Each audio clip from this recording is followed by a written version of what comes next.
gente vai agora para um evento de inovação. A gente não tá com som, tá tudo bem. E a gente vai escutar várias palestras, né? Pegar várias ideias. Fiquei sabendo que vai ter um grupinho de umas 4 pessoas que vão falar sobre a educação antes e depois do ChatGPT. AC/DC. Mas não é a banda, né? Não, antes, não é também antes de Cristo e depois de Cristo. É antes do ChatGPT e depois do ChatGPT. Você sabe dizer quem que vai palestrar isso aí? Vai ter gente maravilhosa. Começar por Mestre Charles Betito, nossa malvada favorita, Ana Flávia Ribeiro. Temos Gui Alves, o cara da educação. Que na verdade é o modelo da educação brasileira, né? Inclusive porque ele foi modelo. Exato, exato. Temos um cara aqui muito legal que lembra um vilão da Marvel. Um cara aí muito sim. Um tal de Thanos. Renatanos Grau. Aqui, ó. Estamos chegando, pessoal, na Hack Farm. Olha que lugar legal, ó. Welcome!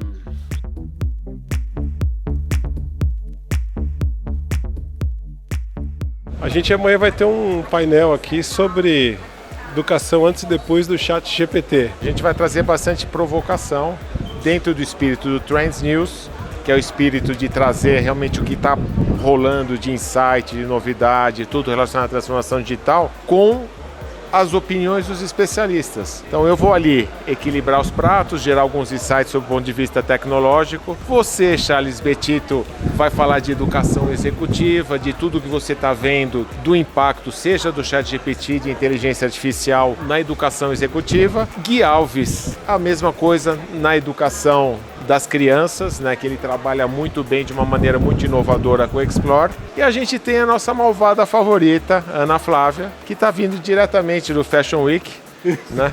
Na verdade, ela vai quebrar paradigmas com aquela visão dela polímata. E na verdade, isso já aconteceu. Vamos dar uma olhadinha nas discussões e alguns insights que tiveram deste painel maravilhoso? Que tal? Boa, bora? Vamos lá. Galera, não dá mais, com todo o respeito, se você não usar o ChatGPT, não explorar, você vai estar desperdiçando recursos muito importantes. Dá para viver sem? Lógico que dá, sem dúvida alguma. Mas a primeira recomendação é experimente, né? Ele está lá gratuito. E a grande diferença do ChatGPT, a inteligência artificial começou na Segunda Guerra a ser desenvolvidos algoritmos, mas a grande diferença do ChatGPT, que surgiu em novembro do ano passado, é que a interface do usuário é fácil de usar, é como o WhatsApp. Então você está conversando com os amigos ou no grupo no WhatsApp e você está conversando com o ChatGPT. E aí, mais do que tudo, né, é um aprendizado e você precisa saber aprender a perguntar. Agora, o tema é a educação antes ou depois do ChatGPT. Neste momento, Gui, você que está trabalhando com a criançada, o que você está sentindo de mudança, não só aí sob o ponto de vista das crianças e sob o ponto de vista dos professores, 2 pontos de vista diferentes, com uma ferramenta como essa, e lógico que junto com ela vem todas as outras tecnologias. E a Explore explora muito a utilização das tecnologias, mas não só as tecnologias, né? Tem muitas atividades lúdicas, ou seja, enquanto a gente trabalha com tecnologias, tem que trabalhar com outros pontos também. A gente não trabalha só com crianças no ensino fundamental, Fundamental 1, vai para o ensino médio, e também no Lifelong Learning a gente também trabalha as mesmas atividades adaptadas com diferente storytelling para os adultos.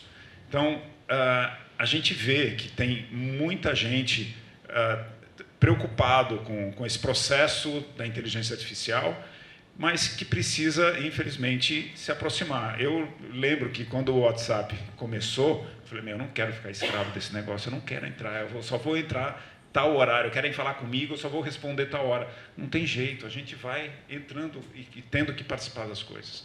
Os professores, com toda razão, eles têm uma dinâmica muito complexa em relação a preparar a aula, a verificar, né, as atividades que foram feitas, às vezes uma carga horária de trabalho para que possa ser, né, remunerado para a sua vida muito extensiva. Então, assim, é difícil se atualizar, às vezes, é difícil ir atrás de alguns conteúdos e de alguns processos novos.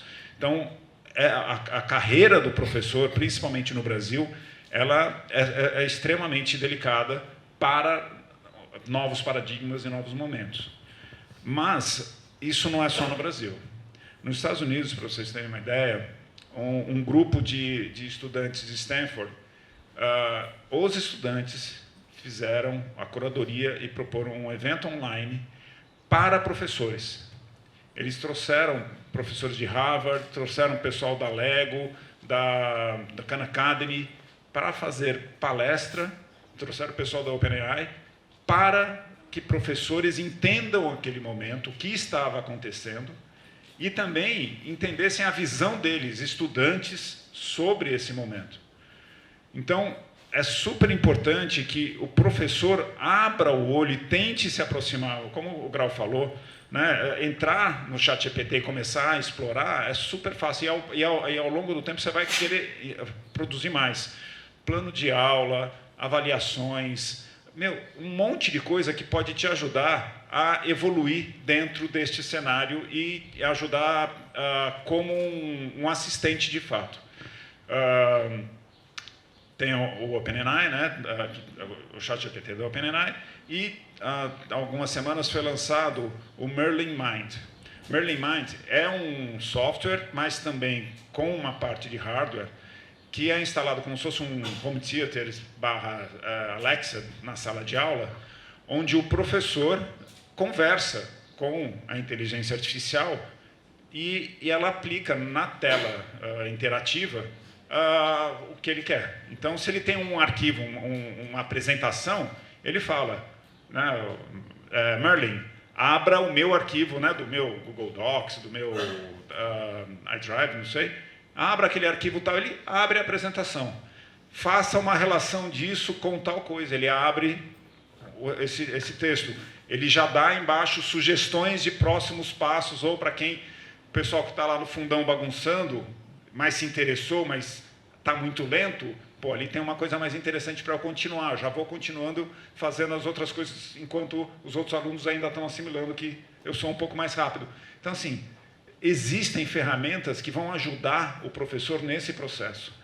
Só que é super importante dar esse primeiro passo, tirar, né, essa dúvida de que isso vai acabar com a carreira do mentor, que na Explore a gente fala de facilitador, onde o professor toma esse lugar de apoio ao aprendizado. E com essas ferramentas, não só de inteligência artificial, você vai poder estar mais ao lado do aprendizado, fazendo com que ele tenha muito mais, que o aluno tenha muito mais protagonismo. A gente tem uma relação, nós seres humanos, muito complicada, muito complicada com o que é novo, porque a gente, ao mesmo tempo, aprendeu, e isso é muito recente na história da humanidade, que a gente precisa buscar a novidade, sendo que a gente gosta de conservar o jeito que a gente trabalha, porque é onde estão as nossas relações de afeto, onde está o lastro das nossas relações de confiança, onde está o nosso conforto. A gente não é confortável com o novo, a gente é confortável com aquilo que a gente conhece. Então, é a primeira coisa que vocês precisam aprender. Metade do que falam para vocês de inovação é uma empresa de tecnologia que está querendo vender licença e software para vocês, tá? Então, separem e segreguem. A gente não aprende nada na cabeça. A gente aprende pelo corpo, pelos 5 sentidos, pela pele, pelo tato, pela audição. Isso é processado emocionalmente e depois vira uma relação racional. Então, a relação das nossas crianças, dos nossos jovens com a tecnologia é uma relação emocional. Então, por que a gente precisa conhecer o ChatGPT? Porque a gente precisa se envolver emocionalmente com ele para ver até onde ele pode chegar. Eu dou bom dia, boa tarde, boa noite e agradeço a cada pergunta que eu faço no ChatGPT. Eu preciso humanizar aquela tecnologia. É fundamental que eu faça isso.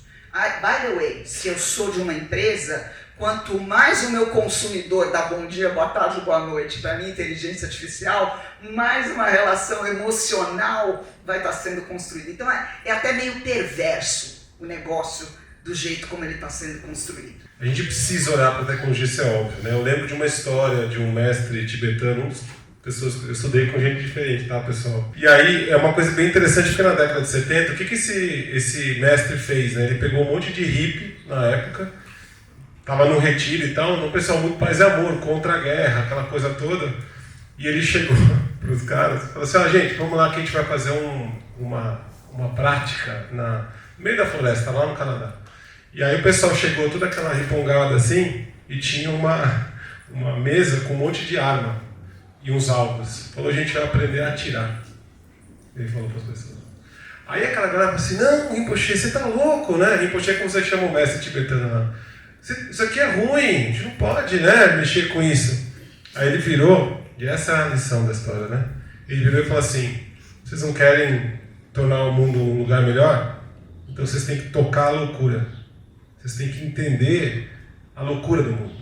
Então, por isso é importante a gente usar e entender um pouco mais da IA. Se a gente quer fazer algo melhor, quer se tornar, criar seres humanos melhor, eu não sei o que é. Não vamos entrar no conceito que é melhor ou pior, né, Ana? Não vou entrar nessa, mas você entendeu. Aí a grande questão é como é que a gente quer criar um mundo melhor para a gente, para as crianças, para os adolescentes. Temos que entender a loucura do mundo atual, né? Então, essa é a primeira coisa. Precisamos tocar a loucura para poder modificar. Outra coisa que o Renato falou sobre emoções, né? A gente não sabe, a gente não aprendeu isso, principalmente quem vem uma aprendizado um pouco mais antigo como eu, a gente não aprendeu a lidar com isso. A gente tinha as matérias, as lições todas separadas, né? Muito legal o trabalho do Gui de começar a juntar as coisas, porque o nosso cérebro ele funciona assim. Ele funciona juntando conhecimento. Aliás, conhecimento nenhum é perdido. Se alguém aqui quer, por exemplo, eu vou aprender culinária, eu não sou tão bom na cozinha, mas vou aprender. Aqueles blocos de conhecimento, eles ficam ali. E a gente começa a criar coisas a partir da junção de tudo isso. Então, quanto mais a gente aprende, melhora a nossa saúde mental, mais coisas a gente consegue fazer e criar, usar essa máquina maravilhosa. Vamos falar máquina também, porque talvez não goste. Mas usar essa coisa maravilhosa que a gente veio para a gente se desenvolver, né? Como pessoa, como aquilo que a gente quer dentro da nossa tribo. E por fim, emoções. Cara, a gente está num mundo de muita informação, excesso de coisa, e a gente precisa aprender, vamos dizer, numa situação dessa. O que precisa fazer? Eu preciso ter uma experiência mais lúdica, eu preciso começar a saber usar aquilo para alguma coisa prática. Não adianta mais a gente ficar vendo só conceito e não saber colocar aquilo na vida real, na prática, e principalmente hoje é trabalhar com emoção.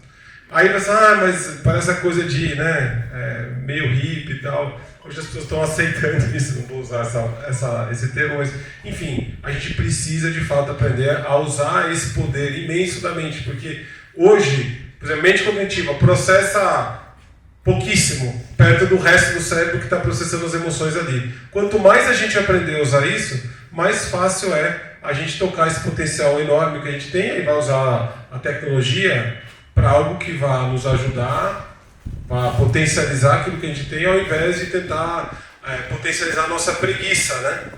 Porque no fundo o que a gente está falando de chat GPT, que eu vou usar aquilo para poder fazer, para não ter que precisar pensar. Ou eu posso usar aquilo para poder me ajudar a aprender e a tornar o ciclo do aprendizado mais rápido. Então, esta é uma ferramenta para o nosso propósito, para externalizar as nossas emoções, para que a gente possa ter o aprendizado, e como a Ana disse, de uma forma que fique internalizado através de coisas que te emocionam. Né? O saber de cor, que há muito tempo se fala, tem que decorar e que já não é mais isso, foi deturpado. Porque o saber de cor é saber de coração, não é saber gravado na mente. Então, saber de cor é você entender aquilo e fazer sentido para você. E o aprendizado tem que ser dessa forma. Então, quando a gente conseguir tocar as pessoas, a gente... álgebra, proparoxítona, Fórmula de Bhaskara. cálculo estequiométrico, né? tudo fica. E principalmente se ele souber que ele aprendeu Bhaskara, depois ele ter aprendido porque ele fez alguma coisa que ele teve que usar e chegou na fórmula. E depois falou, isso aí é Bhaskara, viu?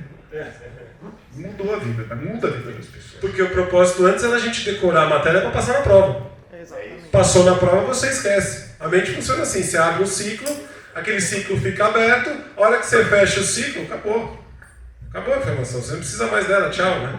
A gente agradece de coração por vocês estarem aqui prestigiando. Esperamos ter agregado um pouquinho de valor para vocês e, mais do que tudo, provocado reflexões. Muito obrigado. Muito obrigada.